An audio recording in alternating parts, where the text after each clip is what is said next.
नमस्ते। यदि आप हमारे चैनल पर पहली बार आए हैं तो चैनल को सब्सक्राइब करना ना भूलें।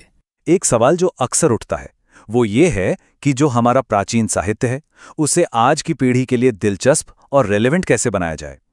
ये एक बहुत बड़ी चुनौती है ना, तो इसका कोई हल है क्या? हाँ, बिल्कुल है। और इसी सवाल का एक शानदार जवाब है डॉक्टर राजकुमार का प्रोजेक्ट 3 गुण क्या है? वो है गुण का कॉन्सेप्ट। गुण मतलब वो मौलिक ऊर्जाएं हैं जो दुनिया की हर चीज पर असर डालती हैं, हम इंसानों पर भी। इस प्रोजेक्ट का मॉरल वैल्यूज पर, इंसानी जज्बात पर और सबसे जरूरी कैरेक्टर बिल्डिंग यानी चरित्र निर्माण पर। डॉक्टर राजकुमार एजुकेशन की फील्ड में अपने लगातार नए नए एक्सपेरिमेंट्स और इनोवेशंस के लिए जाने जाते हैं। मतलब उनकी कोशिश ही यही रहती है कि कैसे कुछ नया और असरदार किया जाए। उनकी पूरी एजुकेशनल फिलॉसफी, उनकी सोच एक लाइन में समझी जा सकती है। वो ये है कि वे परंपरागत विषयों को आधुनिक माध्यमों के माध्यम से विद्यार्थियों तक पहुंचाने का सतत प्रयास करते रहते हैं। भगवत गीता में ना इसका एक बहुत दिलचस्प जवाब छिपा है। आज हम उसी प्राचीन ढांचे को समझने की कोशिश करेंगे जो हमारे अंदर के स्वभाव के राज खोलता है। देखिए, कुछ सवाल ऐसे होते हैं जो कभी पुराने नहीं पड़ते। मैं कौन हूं?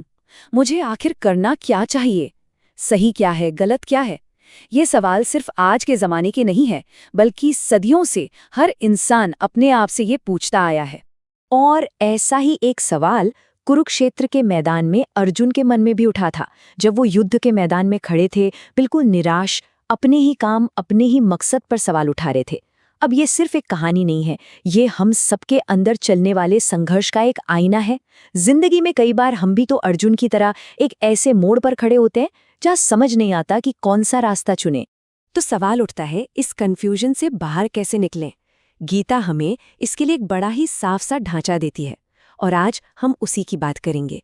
हम देखेंगे कि ये 3 गुण क्या हैं, ये कैसे हमारे खाने पीने से लेकर हमारे काम करने के तरीके और यहाँ तक के हमारी दान देने की नीयत को भी प्रभावित करते हैं।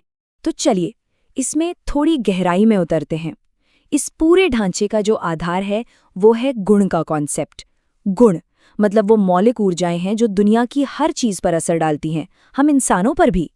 आप इन्हें ऐसे समझ सकते हैं कि ये 3 अदृश्य धागे हैं जो हमारे नजरिए, हमारी सोच और हमारे हर काम को एक खास रंग देते हैं। गीता के अनुसार यही 3 गुण हमारे हर काम के पीछे की वजह है, सत्व, रज और तम। तो ये 3 गुण आखिर हैं क्या? देखिए, सत्व का मतलब है पवित्रता, संतुलन और स्पष्टता। रज का मतलब है जुनून, एक्शन और थोड़ी बेचैनी भी। और तम है जड़ता, अंधेरा और अज्ञान। और सबसे मजेदार बात यह है कि हम सब में ये तीनों ही गुण होते हैं, बस किसी में कोई गुण ज्यादा होता है तो किसी में कोई और। अब ये सुनने में बड़ा फिलॉसॉफिकल लग सकता है, लेकिन गीता इसे हमारी रोजमर्रा की जिंदगी से जोड़ती है। और इसकी शुरुआत होती है हमारी प्लेट से, हमारे खाने से। जी हाँ, हमारा खाना भी इन 3 गुणों में बटा हुआ है। सबसे पहले आता है सात्विक भोजन। ये वो खाना है जो शरीर और मन दोनों में शांति और स्पष्टता लाता है। ये हमारी उम्र, ताकत और खुशी को बढ़ाता है। सोचिए, ताज़े फल, सब्जियां, अनाज, मतलब जो भी चीज़ ताज़ी हो, रसीली हो और शरीर को अच्छी लगे। फिर आता है राजसिक भोजन। ये वो खाना है जो जुनून और बेचैनी को बढ़ाता है। बहुत ज़्यादा कड़वा, खट्टा, नमकीन या गरम, ये आपको फौरन एनर्जी तो दे सकता है, पर आखिर में दर्द, दुख और बीमारियों की वजह भी बनता है। और आखिर में है तामसिक भोजन। ये मन में सुस्ती और अंधेरा लाता है। सीधा साधा मतलब है बासी, बेस्वाद, यहाँ तक कि सड़ा गला खाना। ये हमारी एनर्जी को खींच लेता है और हमें आलसी और कंफ्यूज महसूस कराता है। खाने की बात तो हो गई, अब देखते हैं कि यही गुण हमारे काम करने के तरीके, यानी हमारे तप या अनुशासन पर कैसे असर डालते हैं। हम क्या खाते हैं, बस यही नहीं, बल्कि हम काम कैसे करते हैं, ये भी इन गुणों से तय होता है। सात्विक कर्म वो होता है जो हम बिना किसी इनाम की उम्मीद के पूरी श्रद्धा और कर्तव्य की भावना से करते हैं। इसका मकसद बाहरी तारीफ पाना नहीं, बल्कि अपने मन को शांत करना, खुद पर काबू पाना और दिल को साफ रखना होता है। दूसरी तरफ राजसिक कर्म पूरी तरह से दिखावे का खेल है। ये काम इसलिए किया जाता है ताकि लोग वाह वाह करें, इज्जत दें। और क्योंकि ये दूसरों की तारीफ पर टिका होता है, इसलिए इसका नतीजा हमेशा अस्थिर होता है, ज्यादा देर टिकता नहीं। और तामसिक कर्म, ये तो बस अज्ञानता और जिद से पैदा होता है।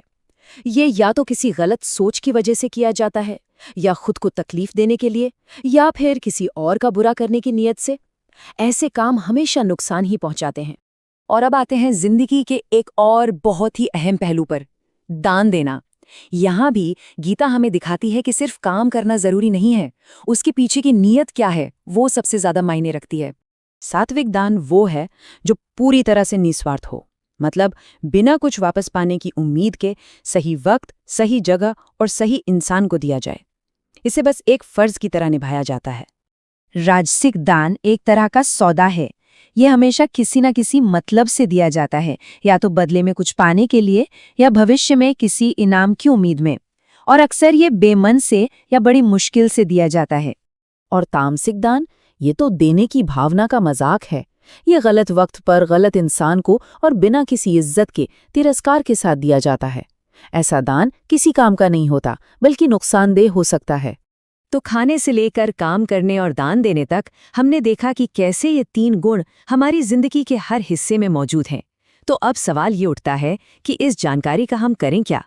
तो ये विश्लेषण इस एक सवाल के साथ खत्म करते हैं। अब जब ये ढांचा हमारे सामने है, तो क्या कोई अपने विचारों में, अपनी आदतों में, अपने कामों में इन 3 गुणों सत्व, रज और तम को पहचान सकता है?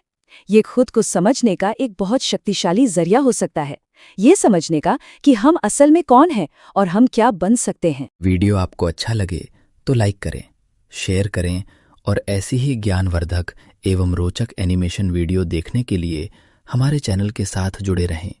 धन्यवाद।